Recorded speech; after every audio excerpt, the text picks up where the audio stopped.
Have you ever stared at the blank page of your journal thinking, I should be writing something down, but what do I actually write?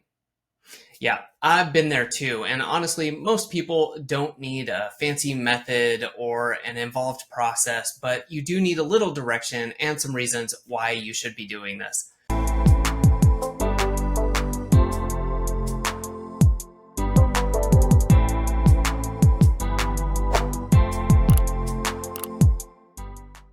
I'm Adam with the Productivity Academy. And first of all, I think it's important to just touch briefly on why journaling matters and, from my point of view, why it matters for me and why I think it would matter for you and others like us.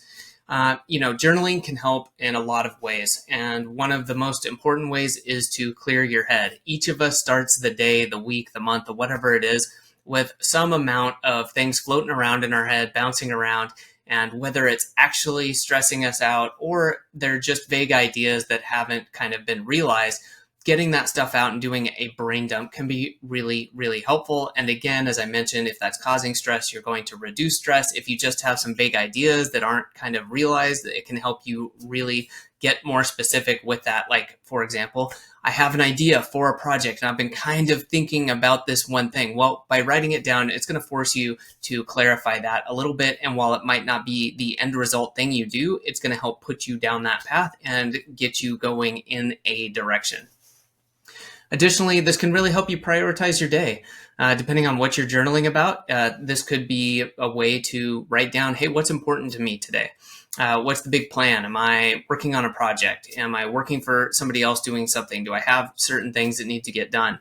A lot of times people think of journaling, I think, as, not necessarily non-productive, but, it's just, oh, it's me and my feelings and this and that. And it can be that, but it can also be a really productive thing when you are talking about, what do I want to get done? What is today going to look like? That can be a great thing to journal. And maybe that's not paragraphs and paragraphs. It's just a quick sketch or a quick timeline and helping you do that. Another way is helping you in the long term. So before these things I'm talking about, prioritizing, clearing your head, that's immediate benefit. This is over the long term, and I think that this is one of the most powerful ones, is if you do this on a regular basis, whether you're using pen and paper, whether you're doing this digitally, you can start to spot patterns in your behavior, in your thinking. You can see things that are going really well. You can see things that keep coming back and you're having issues with, and that can help you focus in on the good things. How can you do more of that? And seeing what's bothering you and what's causing issues. Is there a way past that? Is there something that needs to be fixed? Is it something external that you have no control of and you need to let go? But by spotting these patterns over time, by reviewing your entries on a basis like a monthly, weekly, quarterly, you can uncover some incredible things. And I've touched on this again at the beginning, but I think just overall by doing this, it really helps you reduce your stress and kind of the mental clutter of just having ideas bouncing around. This has been for me a pretty big game changer, and I use that word. I try to use it sparingly, but in this case, it's true. For myself, getting into journaling, it was not something that I've done my entire life.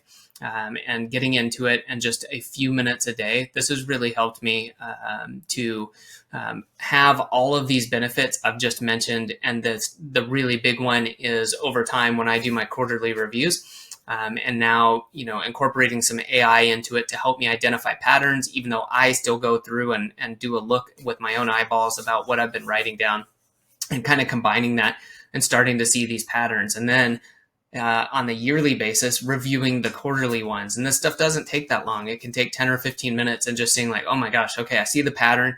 I see what's going well here. I see, these things I keep complaining about and I haven't fixed yet. Okay, what can I do there?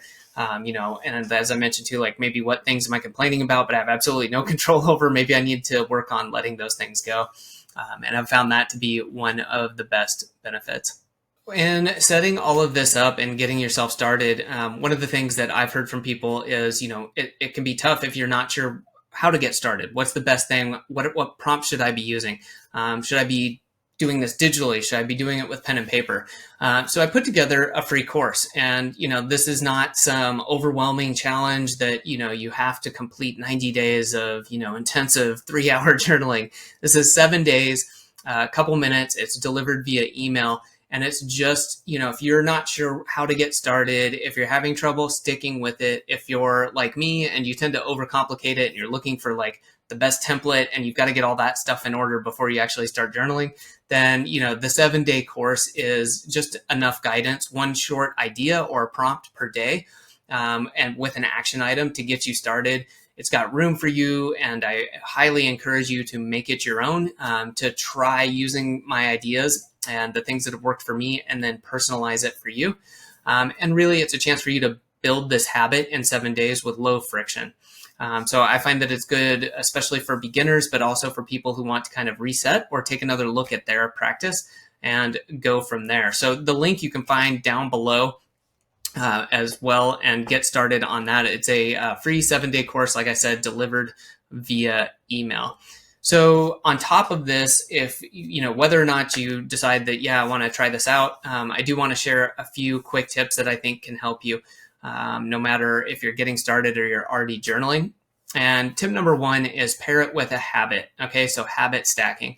If you're maybe drinking coffee in the morning, then maybe that's a good time to write down some notes. If you know that, your handwriting is so bad you'll never be able to read it again, then maybe digitally journaling or finding a like voice to text app would be a good way. And you can set it down and you have maybe one prompt you asked yourself every morning to start with. But the idea there is that you're glomming on to a habit that already exists, and you will be so much more likely to stick with things. Okay, tip number 2, use simple prompts. Don't try to basically like solve your life every morning.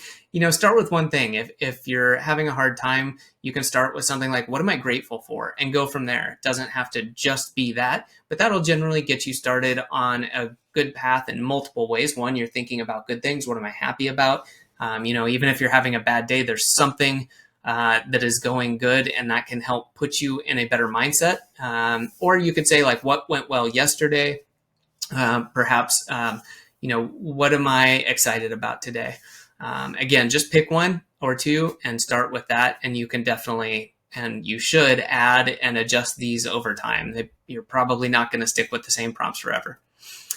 Tip 3, don't worry about the format. Touched on this in tip 1, but paper or digital, doesn't matter. Pen or keyboard, you just use whatever you think you'll like and go from there. Okay, so the magic is in the doing it, not in the medium. If you want it digitized, but you want to use pen and paper, it's never been easier to do your writing, take a picture, get it transcribed using ChatGPT or whatever, and then upload it to whatever you want, if it's Notion or Roam or whatever. So I would highly encourage you to just don't care about the format, especially for the first 7 to 30 days. And then, build a system that works for you. Just give it a shot, and you can adjust whenever you want. So if this sounds like something you want to try for 7 days or come back to, you can head over to news.productivity.academy/c/journal. And since that is a huge mouthful, you can find the link down below. Totally free. You get one short idea each day to help you build a journaling habit that actually sticks.